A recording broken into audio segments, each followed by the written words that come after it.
Chapitre 28. Les registres des prisons. Le lendemain du jour où s'était passé, sur la route de Bellegarde à Beaucaire, la scène que nous venons de raconter, un homme de 30 à 32 ans, vêtu d'un frac bleu barbeau, d'un pantalon de nankin et d'un gilet blanc, ayant à la fois la tournure et l'accent britannique, se présenta chez le maire de Marseille. « Monsieur, lui dit-il, je suis le premier commis de la maison Thomson et French de Rome. Nous sommes depuis 10 ans en relation avec la maison Morel et Fils de Marseille. Nous avons 100 000 francs à peu près engagés dans ces relations, et nous ne sommes pas sans inquiétude, attendu que l'on dit que la maison menace ruine. J'arrive donc tout exprès de Rome pour vous demander des renseignements sur cette maison. »« Monsieur, répondit le maire, je sais effectivement que depuis 4 ou 5 ans, le malheur semble poursuivre monsieur Morel. Il a successivement perdu 4 ou 5 bâtiments et essuyé 3 ou 4 banqueroutes. Mais il ne m'appartient pas de donner aucun renseignement sur l'état de sa fortune.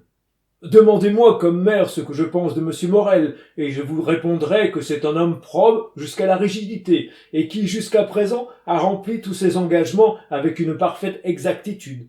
Voilà tout ce que je puis vous dire, monsieur. Si vous voulez en savoir davantage, adressez-vous à monsieur de Beauville, inspecteur des prisons, rue de Noailles, numéro 15. Il a, je crois, 200 000 francs placés dans la maison Morel, et s'il y a réellement quelque chose à craindre, comme cette somme est plus considérable que la mienne, vous le trouverez probablement sur ce point mieux renseigné que moi. L'Anglais parut apprécier cette suprême délicatesse, salua, sortit, et s'achemina de ce pas particulier au fils de la Grande-Bretagne vers la rue indiquée.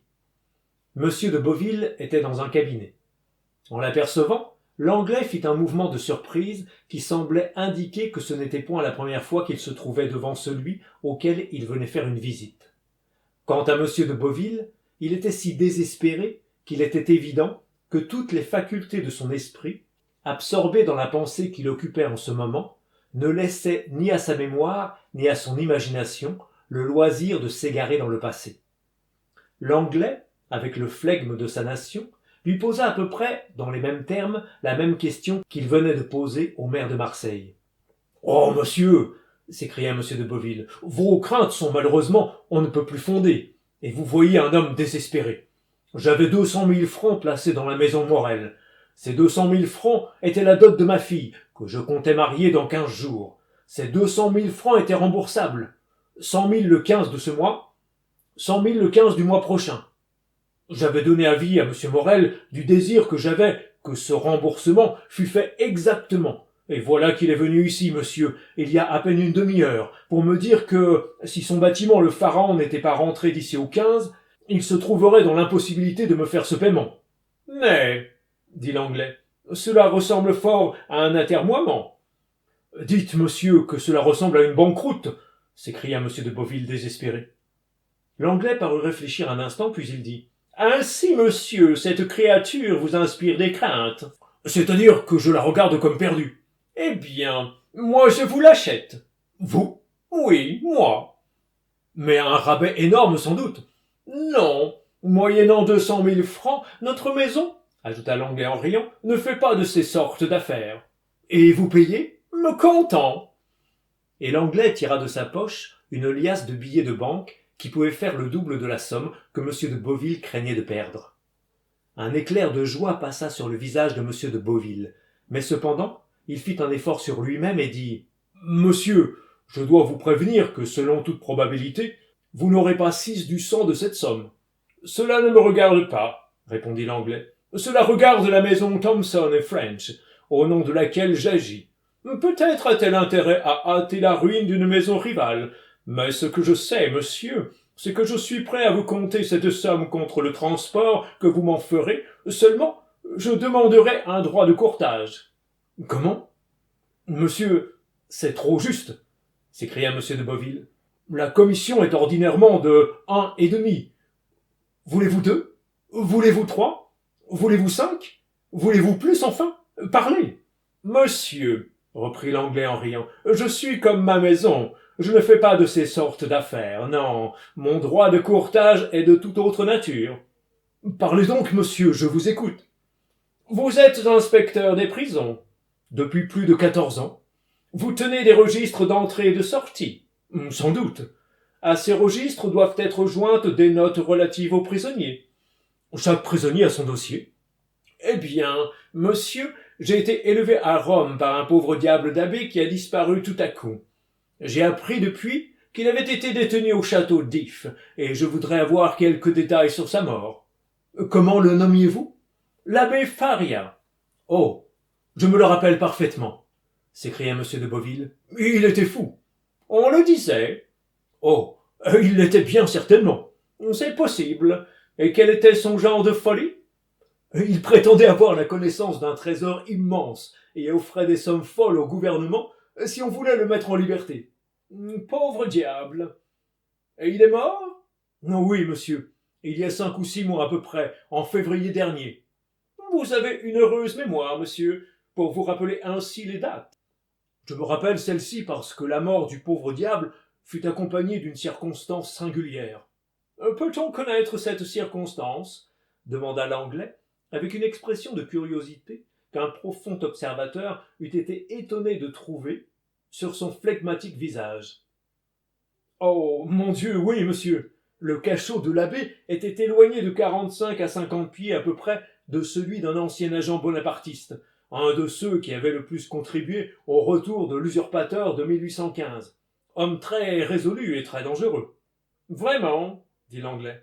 Oui, répondit M. de Beauville. J'ai eu l'occasion moi-même de voir cet homme en 1816 ou 1817, et l'on ne descendait dans son cachot qu'avec un piquet de soldats. Cet homme m'a fait une profonde impression, et je n'oublierai jamais son visage. L'Anglais sourit imperceptiblement. Et vous dites donc, monsieur, reprit-il, que les 2 cachots étaient séparés par une distance de 50 pieds, mais il paraît que cet Edmond Dantès, cet homme dangereux s'appelait Edmond Dantès. Oui, monsieur. Il paraît que cet Edmond Dantès s'était procuré des outils ou en avait fabriqué, car on trouva un couloir à l'aide duquel les prisonniers communiquaient. Ce couloir avait sans doute été pratiqué dans un but d'évasion.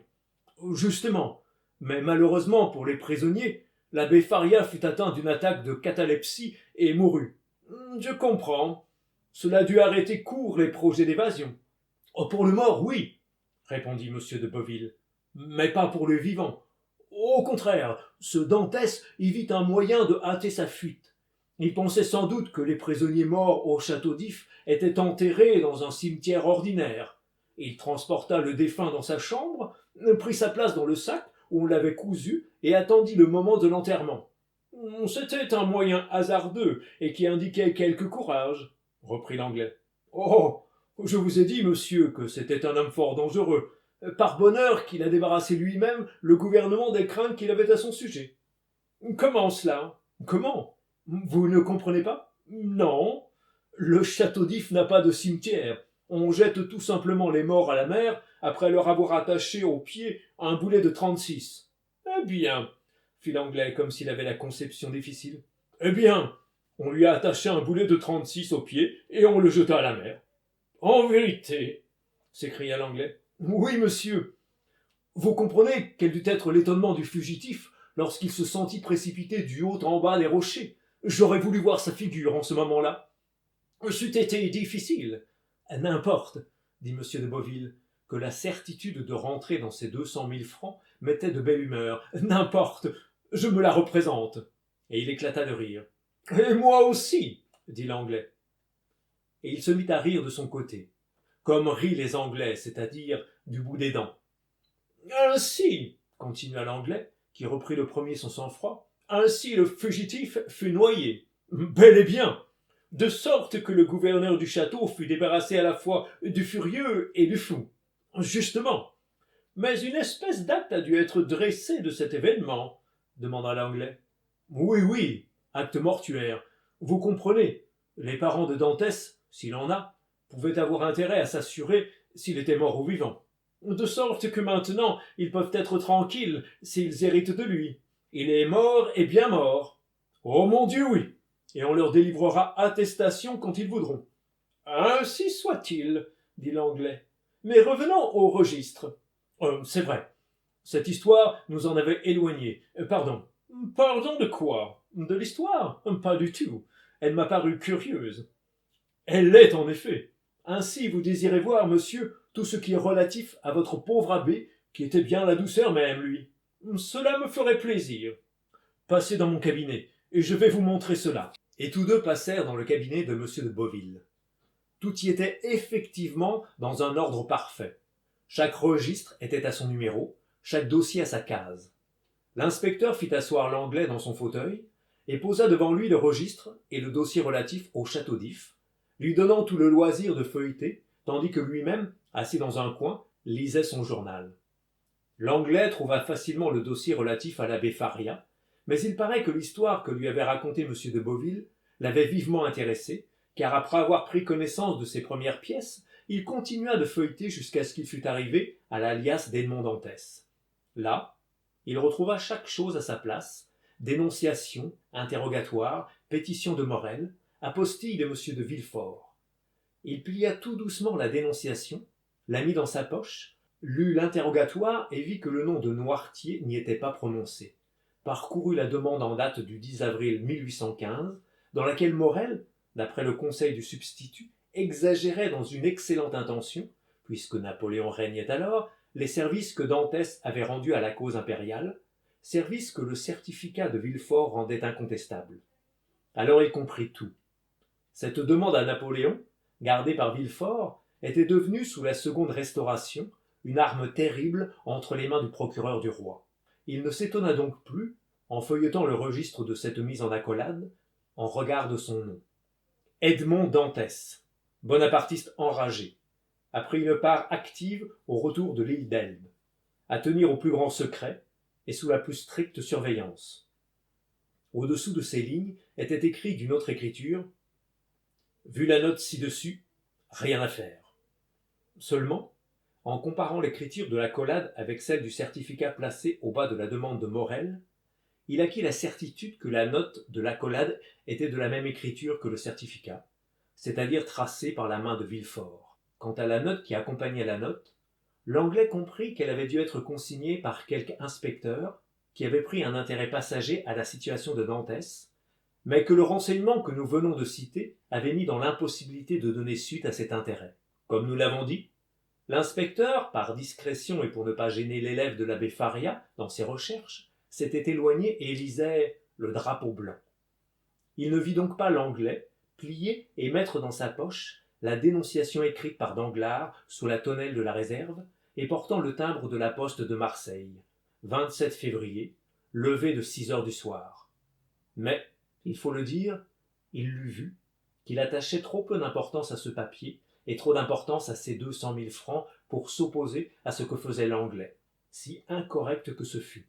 « Merci, dit celui-ci en fermant bruyamment le registre. J'ai ce qu'il me faut maintenant, c'est à moi de tenir ma promesse. Faites-moi un simple transport de votre créance, reconnaissez dans ce transport en avoir reçu le montant, et je vais vous compter la somme. » Et il céda sa place au bureau à M. de Beauville, qui s'y assit sans façon et s'empressa de faire le transport demandé, tandis que l'Anglais comptait les billets de banque sur le rebord du casier.